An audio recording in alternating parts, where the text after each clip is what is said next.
I am extremely proud and excited to finally and officially announce Overwatch 2. Overwatch 2, sweet. All right. Now, I know you have a lot of questions. That's right. Why exactly isn't this just an expansion? So at this point, I'm going to be pretty late to the party when it comes to talking about Overwatch 2, but I can't not talk about this sequel. Or is it a sequel?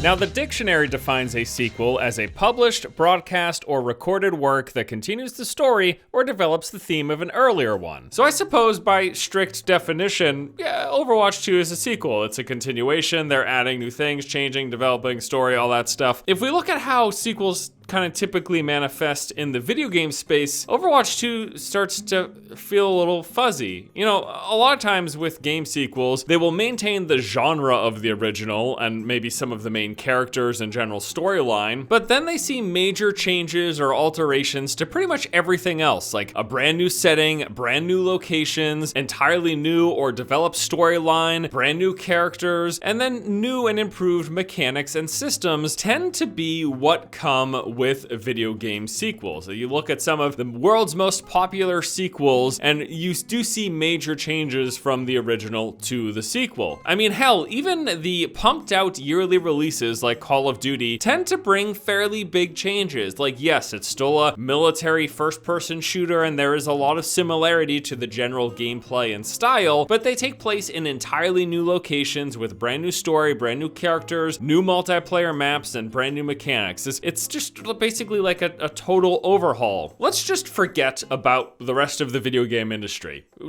Throw all that stuff that you know away. Let's just look at Blizzard. What has Blizzard done with their sequels in the past? If you look at the differences from Diablo 1 to 2 or Warcraft 1 to 2 or StarCraft 1 to 2, you see the same general stuff. Like, yes, the games will maintain the same genre and a lot of the same overarching story and some of the same characters, but besides that, there are some marked and clear upgrades and changes and overhauls to systems and mechanics and all of the settings and the maps in the game, and just there's so many big changes that take place traditionally in sequels of Blizzard titles. Now that we've established the definition of a sequel and how you typically see it in video games, even more specifically in Blizzard games in the past, let's take a look at Overwatch 2.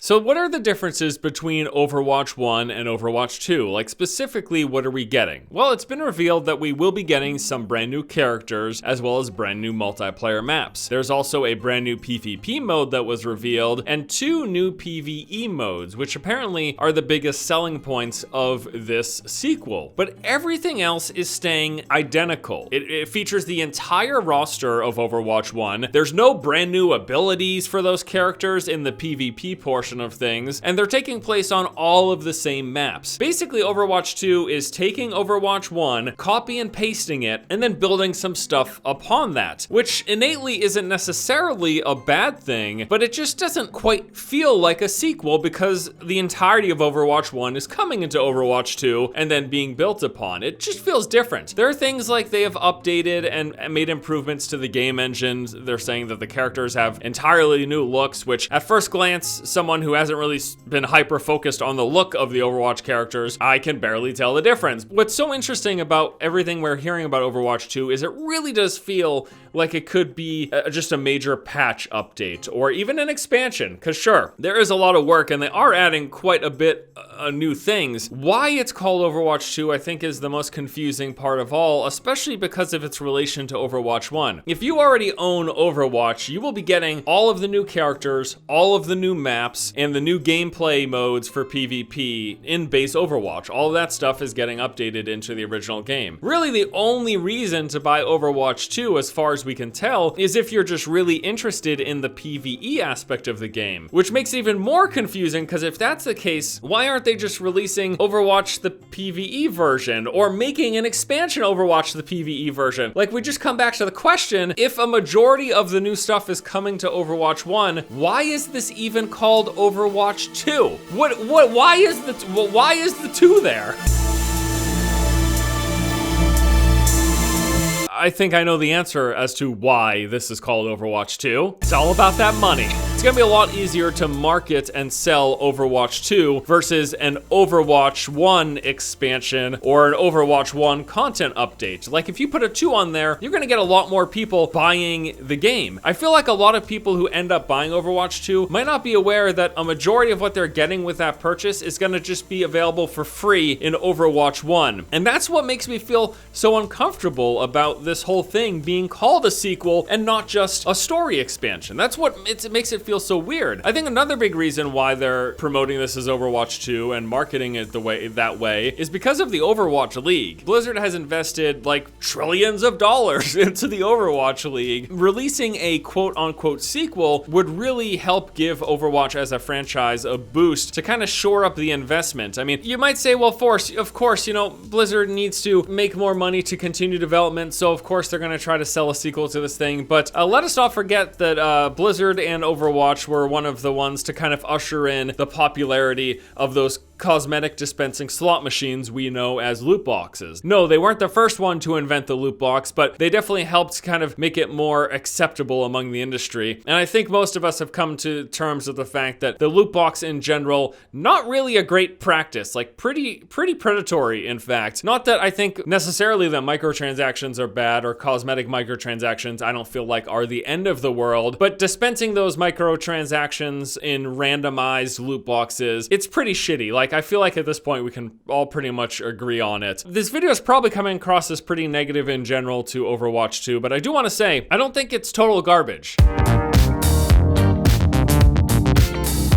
Like, yeah, the PvE stuff and the story mode that they're talking about, it looks pretty cool. And yes, we are going to be getting a bunch of new characters and new multiplayer maps, a brand new multiplayer mode that is happening. And I do totally agree with the idea of not leaving Overwatch 1 fans behind as being great. I think that's a great thing. The fact that people who own Overwatch 1 are going to get all of the maps and all of the new heroes that Overwatch 2 players are getting, I think that's really cool. And I also agree that people who have spent money on loot boxes to get these skins and not losing all of that stuff with the release of Overwatch 2, I think that's great. And that's really what Blizzard has been kind of framing this as, like, hey, we're just trying to not repeat what the shitty part of sequels traditionally. You all know what the video game industry does. Imagine your favorite game. It could, let's say it's a game that has, I don't know, Space Marine in it, that has PvP and PvE and has a story. You want to play Space Marine number 3 because you've been playing Space Marine number 2. And the day that comes out, you lose all your stuff, and then your buddy, because his grandma didn't buy it for him for Christmas, is playing Space Marine 2 and you're playing Space Marine 3.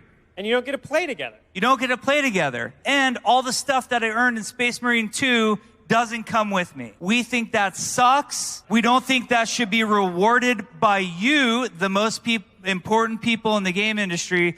So we wanted to make it so that every one of the new PvP maps that's coming to Overwatch 2, every one of the new heroes that's coming to Overwatch 2, and new heroes beyond that will go to the players, our dedicated fans who have been with us for all these years from the original game. Conceptually, that's a cool idea, but this isn't something that I feel like can go on perpetually. I don't even think that Overwatch 2 looks bad. I guess I'm just confused as to why it's called a sequel. I think that ultimately I kind of just feel a little let down because when I first heard Overwatch 2, I got really excited. Like, I was so stoked to see a big new cast of characters and yeah, some returning characters, an entirely new suite of maps, like some big mechanics upgrades and upgrades to skills and changes to some of the systems in the game. Like, that's what I was looking forward to. But instead, again, what we're getting is a copy paste of Overwatch 1 with certainly some new stuff on top of it, but then a majority of that new stuff transferring over to Overwatch 1. So Overwatch 2 literally just being about those PvE story aspects that they're adding. I guess I just would have loved an actual sequel. A sequel as it's traditionally done in the video game space. I see the benefits to it, and I certainly see, as people who play Overwatch Overwatch PvP. Not leaving them behind, I think, is great with all of their skin unlocks and their achievements in the game and all that stuff. I'm not saying that we should just completely dump Overwatch 1 because I definitely see the benefits of it. I guess just at this point, it doesn't feel like enough is changing with Overwatch 2 to actually qualify it as a sequel, and maybe that's just because they're actually doing the positive thing. This is a good thing that they're taking all of the competitive PvP stuff, the heroes and the new maps and the new PvP modes, and they're just giving it and including it in Overwatch 1. Like, that's actually a very cool thing that Blizzard is deciding to do, to not leave people who play Overwatch 1 behind. But then what ends up happening, because they're doing this good thing, it's making Overwatch 2 as a whole so much more confusing. If a majority of it is coming to Overwatch 1, why is it not still just Overwatch 1 expansion for the story and PvE? It's fucking confusing, dude. I don't know what else to say.